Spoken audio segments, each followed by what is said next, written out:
I'd known Lacey since high school, so when she asked if I'd like to be her roommate, I happily said yes. I trusted Lacey more than anyone, and I knew our personalities fit really well together. Lacey's boyfriend Joe was actually our landlord, which was why she got such a good deal on the place. She was always bragging about how handsome and rich he was, but I still hadn't met him. Based on Lacey's descriptions, he must have been the greatest guy in the world. Unfortunately, he wasn't the greatest landlord. Our bathtub had a constant drip and our balcony was unusable until he replaced the flooring. Lacey constantly asked him to come over and fix everything, but he was always too busy. I figured she wasn't being forceful enough. He wasn't my boyfriend, though. I promised myself that I'd demand the repairs as soon as I met him face to face. I lived in that apartment for over a month before I finally met Joe. I was alone at the time while Lacey was off at work. Joe knocked on the door, and when I answered, I was shocked at what I saw. Joe didn't look anything like the man Lacey had described. He was short and balding, and his eyes were really beady. Obviously, Lacey had exaggerated her description of him, which seemed like a weird thing to do. She must have known that I'd meet him eventually. I explained that Lacey wasn't home right now, but he said that he came here to meet me. He said that Lacey talked about me all the time, and he sincerely apologized for waiting so long before introducing himself. He waited for me to invite him in. I didn't feel comfortable doing that without Lacey home, but I also really wanted to talk to him about our bathtub and balcony problems. I invited him in, and he made himself comfortable on our couch. I'm a pretty direct person, so my instincts told me to cut to the chase. Joe, I'd like to talk to you about all the things we need fixed. We'll get to that in a second, he said, and then he started asking me about my life. I humored him, knowing that he'd be more likely to help us if he got to know me first. And besides, this was my roommate's boyfriend. She told me several times that he was the one, and even though he wasn't quite the catch that she described, she still loved the guy. I had to give him a chance. So I answered his questions and asked him a few of my own. He told me how he'd first met Lacey, how he'd inherited the building from his father, just basic stuff about his life.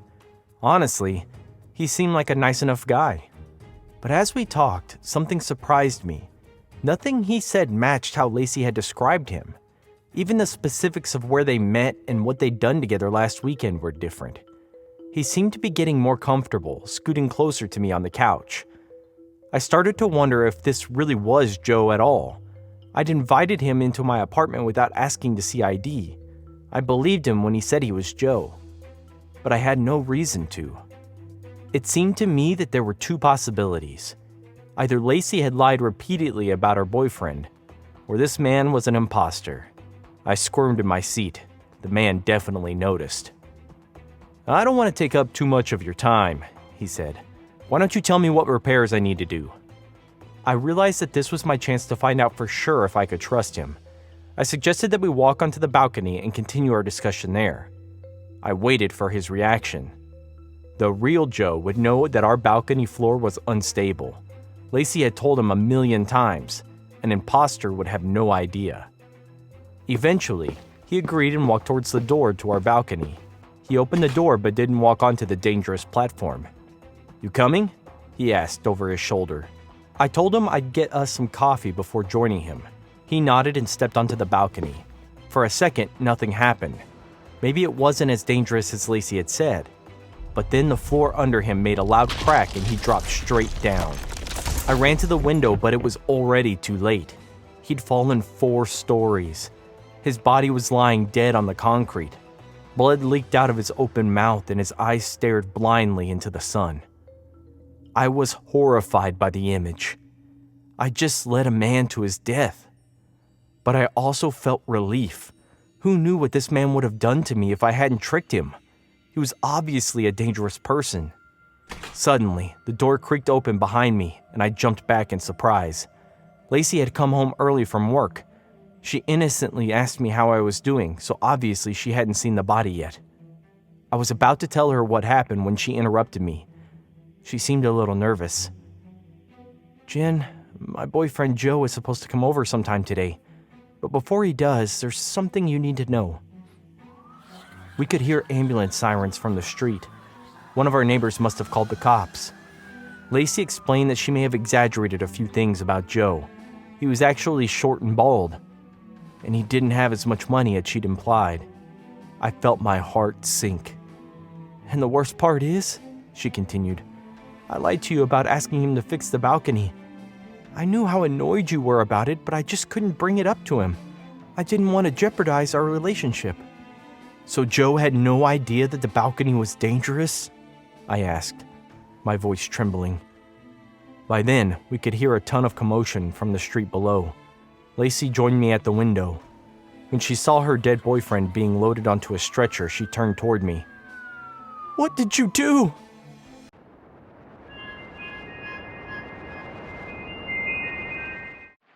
It was a cold, rainy night when I finally finished my shift at the local 24-hour diner.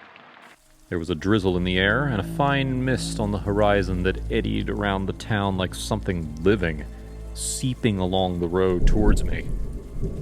It was late, just after midnight, and there were no buses running at that time, which meant that I had a 20-minute walk back to my apartment. I could have called for a cab, but the cost wasn't worth it when I had rent and bills due at the end of the week. I'd rather take my chances, even if it was a woman walking alone at night. I pulled up the hood of my raincoat to shield my face from the rain, even though it dampened my hearing and obscured my periphery more than I was comfortable with. For as long as the coat covered my ears, I wouldn't be able to hear if anyone was walking behind me. But the feeling of rain soaking through my skin was just as bad. Nobody else was out at that time anyway. At least, that's what I hoped. I zipped up my coat and shoved my hands into my pockets, hunching my shoulders forward against the wind. The street, as far as I was aware, was empty. No cars drove past, splashing through the puddles that had collected in the dips and rivets on the road. Even the buildings on the street beside me were doused in shadow, silent, asleep. It felt like the whole world had gone to sleep, except for me. A chill touched my nose and cheeks as my hood dipped back, and I yanked it back up, shivering. It was barely October, yet already it felt like winter had reared its ugly head. I was almost at the end of the street when I heard the distant crunch of tires behind me, and lights slanted across the road, illuminating the icy drizzle that was descending from the gray clouds above. A car, the first I'd seen since leaving work. I kept walking, but after a few seconds I noticed the light was still behind me, but no car had driven past yet. A flutter of apprehension curled in my chest as I shot a brief glance over my shoulder. A car was creeping down the road behind me. The curtain of rain and the constant swiping of the windshield wipers made it impossible to see who was sitting in the car, and I felt weird for staring. So I faced forward again, not wanting to slip on a puddle. Why were they driving so slowly? The rain wasn't that heavy, and the roads weren't slick enough to cause any real hazard. Maybe they were lost? But who would be driving around aimlessly at this time of night? I kept walking, and the car still didn't overtake me. Then it struck me. The car was following me. Why else wouldn't it have driven off already? It was staying behind me for a reason. My heart jolted in my chest, and I looked back again. The car was still there, its headlights flooding the road. It wasn't being subtle about it, though. Maybe I was just overthinking things. But then, the car revved its engine and peeled closer, gliding right up towards the pavement where I was walking. I stopped and stumbled back, staring wide-eyed as the car stopped moving and the window rolled down, a voice floating out towards me through the fog. "Need a ride, love?" It was a man's voice, though I couldn't see his face in the shadows of the night and the rain. I took a step back, shaking my head vigorously. "No, I'm fine. I live just down the road," I said, my voice tight. I still had a few blocks to go before I reached my apartment, but he didn't have to know that. "It's no problem. Jump inside," the man continued, and I shook my head again. "Really, I'm fine." I turned away and kept walking, my heart pounding in my chest. Behind me, I heard tires squeal as the car trailed after me. Why wasn't he driving off? I'd already refused a lift. What was he going to do? Follow me all the way home?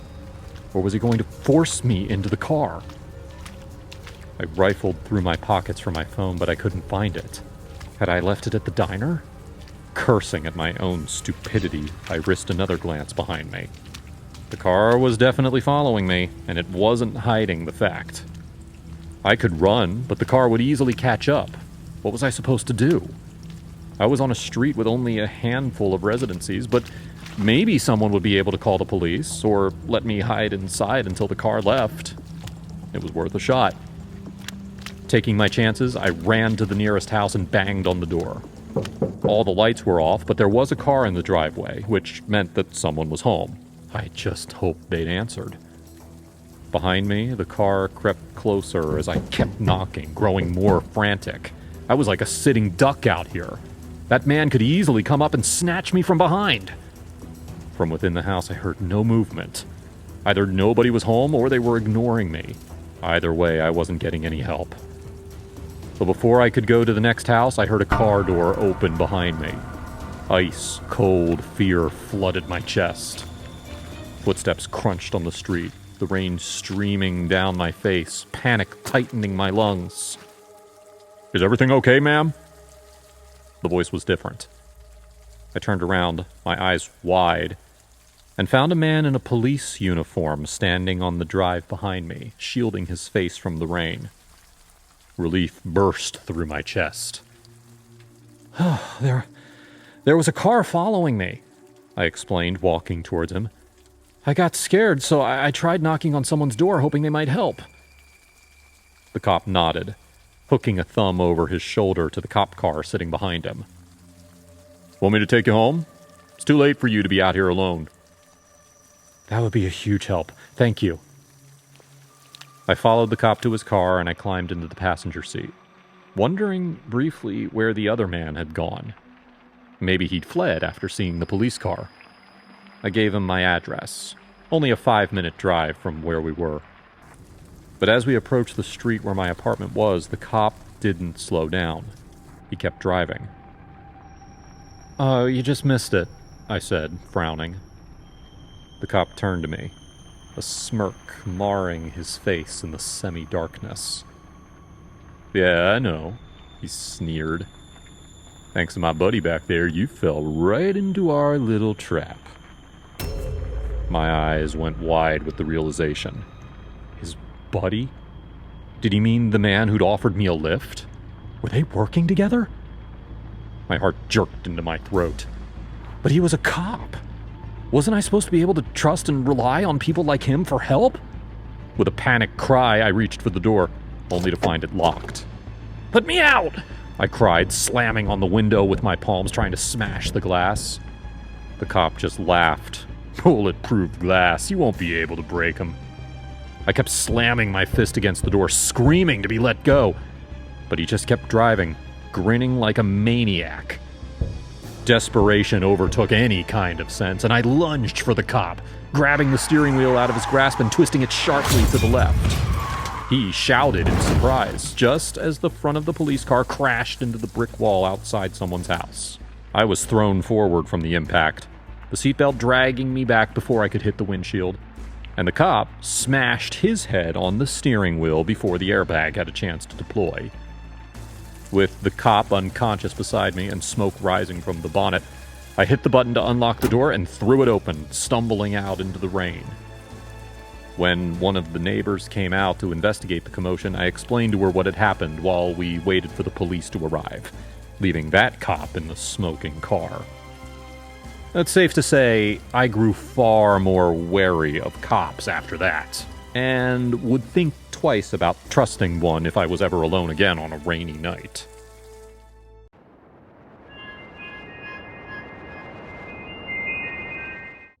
Every year, my sister Linda invited my husband and me to her house for Thanksgiving dinner. Our parents had already passed, and we didn't have any other family in the area, so it was always just the four of us. My husband, Luke, hated to go because he said that Linda only wanted us there to show off her fancy house and whatever new car her husband had just bought for her. I grew up with my sister, so I was better able to ignore her snobby behavior. Everything changed this year when her husband Steve got arrested for embezzlement.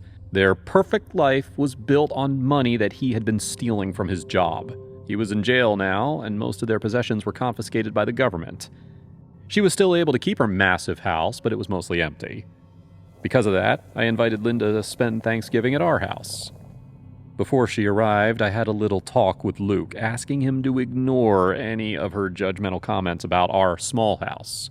I knew that if she said anything offensive, he'd immediately go off on her for marrying a criminal. He said he'd do his best, but I wasn't sure if he could control himself. Now, of course, as soon as she arrived, she said, "Oh, your house is so much smaller than I remember."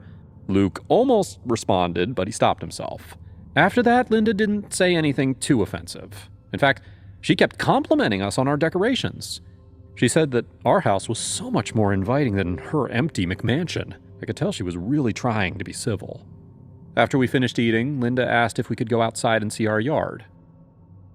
Our house was on a 5-acre lot, and Luke took a lot of pride in all the trees he'd planted. We left the dirty dishes in the sink and walked outside. Luke tried to show Linda the new fruit trees that he'd planted around the house, but she wanted to keep going to the far corner of our property, where the ground sloped up into a hill. We had a nice cluster of trees in that area, and she said it felt like a park. So we walked far away from the house. Luke was explaining all the types of trees that he'd chosen, but I could tell that Linda wasn't listening. Her expression seemed slightly devious.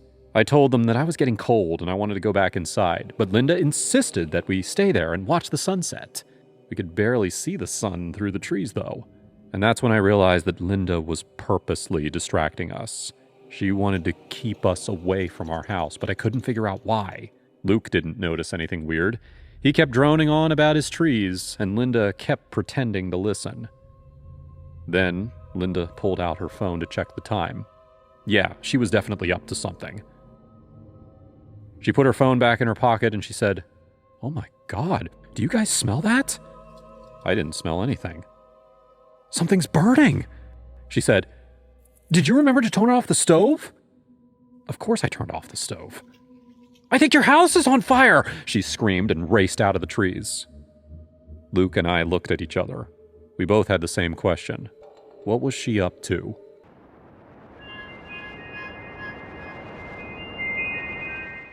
We followed her back to the house, and of course it wasn't on fire. Linda was standing in front of our back door looking genuinely panicked. "Oh, guess you were wrong," Luke said, and opened the door. "Don't go in!" She grabbed his arm. He shook her off and walked inside. I followed. Inside the house, the smoke alarm was still beeping, but there wasn't any sign of a fire. We walked into the kitchen, and sure enough, there were 3 burned-up towels on the stove. There was also water everywhere. Our house had sprinklers installed in every room, and they had been activated while we were outside. I turned toward Linda to ask her how she knew that a fire had broken out, but she wasn't there. I looked out the front window and I saw that her car was gone. Then, Luke called for me from the living room. When I walked in, I was shocked to see that most of our stuff was missing. Our TV and speakers, our couch, all the paintings on our walls. "What's going on?" I asked him. "I have no idea," he said. We talked about calling the police, but we didn't know what to say. Instead, we called Linda. She didn't answer. Then we went to the front yard, where Luke noticed a fresh set of tire tracks that hadn't been there before. We both had smaller vehicles, but these looked like they were from a big truck or van. We followed the tracks down our long driveway. Because we lived in a wooded area, our driveway wound through a bunch of trees, so it took a while to reach the end. When we did, we saw a moving van crashed into a ditch. Linda's car was parked right next to it. We could hear Linda screaming at the man in the van. Before we revealed ourselves, Luke turned to me and said, "I think I know what happened." He explained that my sister had planned to distract us while she paid someone to sneak into our house and rob us. And to cover her tracks, she tried to burn our house down so that we'd never know we were robbed. She didn't know that the sprinklers would immediately put out the fire. She also didn't know that the idiot she'd hired would literally crash the van while they were still on our property. Her scheme had backfired spectacularly. As soon as he explained everything, I knew that he was 100% right. Just like her husband, Linda had tried to break the law and failed miserably. We walked closer. Linda noticed us right away. She stopped screaming at her driver and ran to us. "You were being robbed!" she screamed, faking surprise. "Oh no," Luke said, hiding a smile. "Should I call 911? "No, don't do that," she said. "And why not?" I asked. She didn't have an answer. And that's when the driver stepped out of the moving van. I didn't recognize him. He glared at Linda for a second and then approached us. "She told me this was her house. I'm guessing she lied to me, so you should probably call the police." I spent the rest of Thanksgiving talking to the police. Linda's in jail now, just like her husband.